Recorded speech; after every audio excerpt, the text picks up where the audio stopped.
What's his musical ability at this point? Is he playing backup? At 3 months, yeah, he's doing a bit of backup vocal and harmonica. But, you know, step by step, you can't just rush them into it. I don't want to be one of those pressure parents, you know, who sort of force them to. Is that an eagle? No, that's a crow.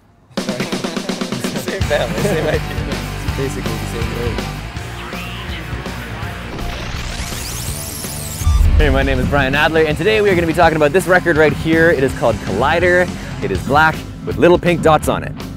Sam Roberts, today on Adlercast. Sam, good to see you, man. Thanks so much for doing the interview. Good to see you too. It's been a while. It has been a while. What you been up to? Making records and raising a family. And I wanted to ask you kind of a personal question, and I hope it's okay. And honestly, if you're uncomfortable answering it, please don't. Okay. But I do think that your audience would be interested to see your take on this. It's a hypothetical I'm going to throw at you. Theoretically speaking, let's say you were to ditch your tour van. The tour bus goes away forever. Starting tomorrow, you were to ride wild animals from concert venue to concert venue. This is personal. It is kind of personal. And again, don't answer if you don't feel comfortable. Okay. What wild animal would you prefer to ride from venue to venue? And what other animals would you assign to your bandmates and crew? It's a green movement, you see. Well, I mean, I think one of the obvious choices would be that classic beast of burden, the donkey. Mainly, I think in a stride to weight carrying ratio, they probably have most other animals licked, aside from maybe the elephant. Hard to come by in these parts.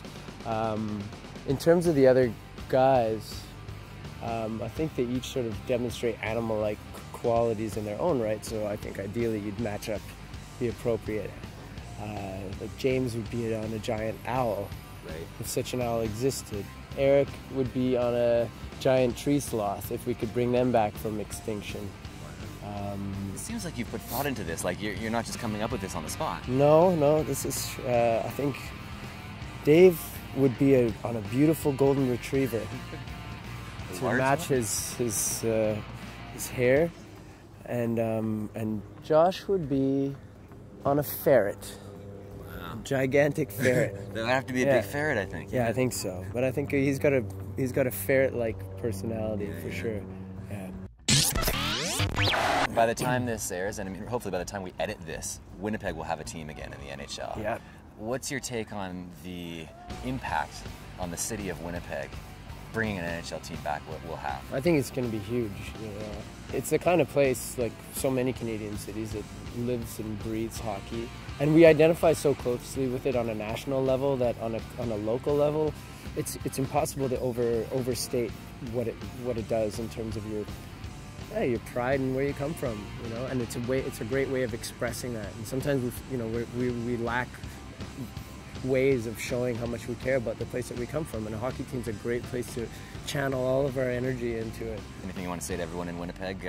Congratulations. Well, let's just wish Winnipeg and all its fine citizens a hearty congratulations on the return of NHL hockey to your fair city. So here's to lots of great battles between the Habs and the Winnipeg, whatever they end up being called.